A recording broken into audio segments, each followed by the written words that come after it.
ಯಾರ್ ಅನ್ನೋ ಸಿನಿಮಾದ ಟೈಟಲ್ ರಿಲೀಸ್ ಆಗಿದೆ. ಈ ಸಿನಿಮಾದಲ್ಲಿ ಮುಖ್ಯ ಭೂಮಿಕೆಯಲ್ಲಿ ಭರತ್ ಅವರು ಹಾಗೆಯೇ ರಾಶಿಕಾ ಅವರು ಅಭಿನಯಿಸಿದ್ದಾರೆ. ಹಾಗೆ ಇನ್ನೊಂದು ಸ್ಪೆಷಾಲಿಟಿ ಏನಂದರೆ ರವಿಚಂದ್ರನ್ ಸರ್ ಅವರು ಕೂಡ ಈ ಸಿನಿಮಾದಲ್ಲಿ ಅಭಿನಯಿಸಿದ್ದಾರೆ. ಬನ್ನಿ ಇವತ್ತು ಈ ಸಿನಿಮಾದ ನಟ ಭರತ್ ಅವರಿದ್ದಾರೆ, ಬನ್ನಿ ಅವ್ರನ್ನ ಮಾತಾಡಿಸ್ತಾ ಹೋಗೋಣ. ಸರ್ ನಮಸ್ತೆ, ಹೇಗಿದೆ? ನಮಸ್ತೆ, ಚೆನ್ನಾಗಿದೆ. ನೀವು ಹೇಗಿದ್ದೀರಾ? ನಾನು ಫೈನ್. ಓಕೆ, ಮೊದಲನೇ ಸಿನಿಮಾ ರವಿಚಂದ್ರನ್ ಸರ್ ತುಂಬಾ ಖುಷಿ. ಎಕ್ಸ್ಪ್ರೆಸ್ ಮಾಡೋಕ್ಕೂ ಆಗ್ತಿಲ್ಲ. ಟೈಟಲ್ಗೊಂದು ಜಸ್ಟಿಫಿಕೇಶನ್ ಸರ್ ಜಾಯ್ನ್ ಆದಮೇಲೆ ಅದಕ್ಕೊಂದು ಕಳೆ ಅಂತ ಬಂದಿದೆ. So we are very happy sir join ಆಗಿರೋದು. ಓಕೆ, ರವಿಚಂದ್ರನ್ ಸರ್ ಜೊತೆ ಆ್ಯಕ್ಟ್ ಮಾಡಿದ್ದೀರಾ, ಆ ಎಕ್ಸ್ಪೀರಿಯನ್ಸ್ ಹೇಗಿತ್ತು? ಶೂಟಿಂಗ್ ಎಕ್ಸ್ಪೀರಿಯನ್ಸ್ ಅದು ಆ್ಯಕ್ಚುಲಿ ರಿವೀಲ್ ಮಾಡೋಕ್ಕಾಗಲ್ಲ, ಹೇಳ್ಬೇಡಿ ಅಂತ ಹೇಳ್ತಾರೆ. ಅದು ಸ್ಟೋರಿ ಬೇರೆ ಇದೆ. ಇಲ್ಲ, ಸ್ಟೋರಿ ಕೇಳಿಲ್ಲ, ಎಕ್ಸ್ಪೀರಿಯನ್ಸ್ ಹೆಂಗಿತ್ತು ಅಂತ. ಅವ್ರದ್ದು ಇನ್ನೂ ಶೂಟಿಂಗ್ ಸ್ಟಾರ್ಟ್ ಆಗಿಲ್ಲ, ಬರೀ ಪ್ರೆಸ್ ಮೀಟ್ ನಿಮ್ದು ಫೋಟೋ ಶೂಟ್ ಮಾತ್ರ ಮಾಡಿದ್ದು. ಸೊ ಓಕೆ, ಈ ಸಿನಿಮಾಗೆ ಮೊದಲನೇ ಅಪ್ರೋಚ್ ಹೆಂಗೆ ಬಂತು ನಿಮಗೆ? ನಾನು ಸಿನಿಮಾಗೆ ಟ್ರೈ ಮಾಡ್ತಾ ಇದ್ದೆ.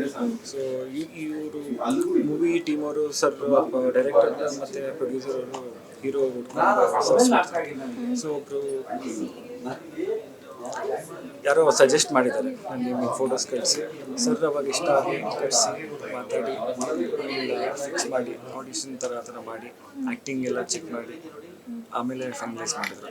ಓಕೆ, ಈ ಸಿನಿಮಾದ ಕತೆ ನಿಮ್ಮ ನಿರ್ದೇಶಕರು ಹೇಳಿದ್ರ, ಆ ಕತೆ ಕೇಳಿ ನಿಮ್ಮ ಸಿನಿಮಾ ಒಪ್ಕೊಂಡ್ರೆ ಹೆಂಗೆ ಅಂತ?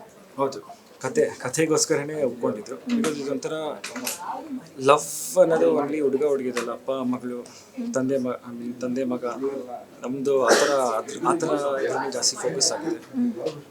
ಸೊ ಫುಲ್ ನೋಡಿದೆ. ಸೊ ಇದರಲ್ಲಿ ಮೇಜರ್ ಇದಂದರೆ ಸ್ಟೋರಿಯ ಎಮೋಷನ್ಸ್ ತುಂಬ ಚೆನ್ನಾಗಿ. ಬೇರೆ ಮೂವೀಸ್ ನಾರ್ಮಲ್ ಲವ್ ಇದೆ ನೋಡಿ, ಇದರಲ್ಲಿ ಲವ್ ಇದೆ, ಬಟ್ ಒಂದು ಫಾದರ್ ಸೆಂಟಿಮೆಂಟ್ ಹೇಗೆ ಒಂದು ಕ್ಯಾರೆಕ್ಟರ್ನ ಚೇಂಜ್ ಆಗುತ್ತೆ ಅನ್ನೋದು ಈ ಮೂವಿಲಿ ನೋಡ್ಬೋದು. ಓಕೆ, ಮೊದಲನೇ ಸಿನಿಮಾ ಆಗಿರೋದ್ರಿಂದ ಯಾವೆಲ್ಲ ತಯಾರಿನ ಮಾಡ್ಕೊಂಡು ಬಂದಿದ್ದೀನಿ ನೀವು ಸಿನಿಮಾ ಇಂಡಸ್ಟ್ರಿಗೆ ಬರಬೇಕು, ನಾನೊಂದು ಆ್ಯಕ್ಟರ್ ಆಗಬೇಕು ಅಂತ. ಸೊ ನಿಮ್ಮ ತಯಾರಿ ಹೇಗಿತ್ತು? ನನ್ನ ತಯಾರಿ ಫಸ್ಟ್ ಬಂದ್ಬಿಟ್ಟು ಕನ್ಸ್ಕೊಳ್ಳೋದು.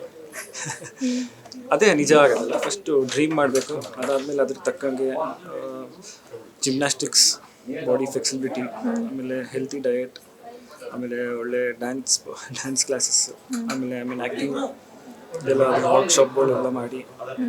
ಸೊ ಆ ಥರ ಆ ಪ್ರೊಸೆಸ್ಸಲ್ಲಿ ನಡೀತಾ ಇತ್ತು. ಬಟ್ ಇದೊಂದು ಗಾಡ್ಸ್ ಗ್ರೇಸ್ ಅವಾಗಲೇ ಹೇಳ್ದಂಗೆ ತಂದೆ ತಾಯಿ ಮಾಡಿದೆ ನಮ್ಮ ಪುಣ್ಯ, ಈ ಥರ ಒಂದು ಸ್ಟೋರಿ ಬರಬೇಕಂದ್ರೆ.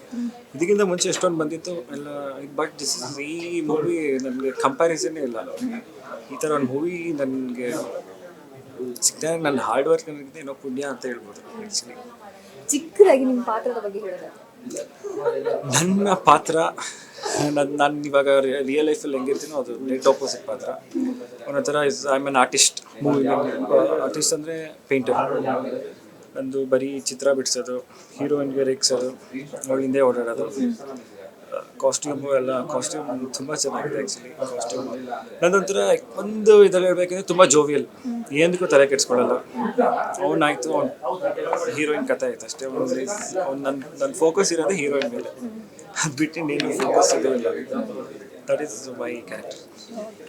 ಓಕೆ, ಇದಿಷ್ಟು ನಾಯಕ ನಟ ಭರತ್ ಅವರ ಮಾತಾಗಿದ್ದು. ಕ್ಯಾಮ್ರಾ ಪರ್ಸನ್ ರಾಘವೇಂದ್ರ ಜೊತೆ ಕೀರ್ತಿ, ಅಶೋಕ ನ್ಯೂಸ್, ಬೆಂಗಳೂರು.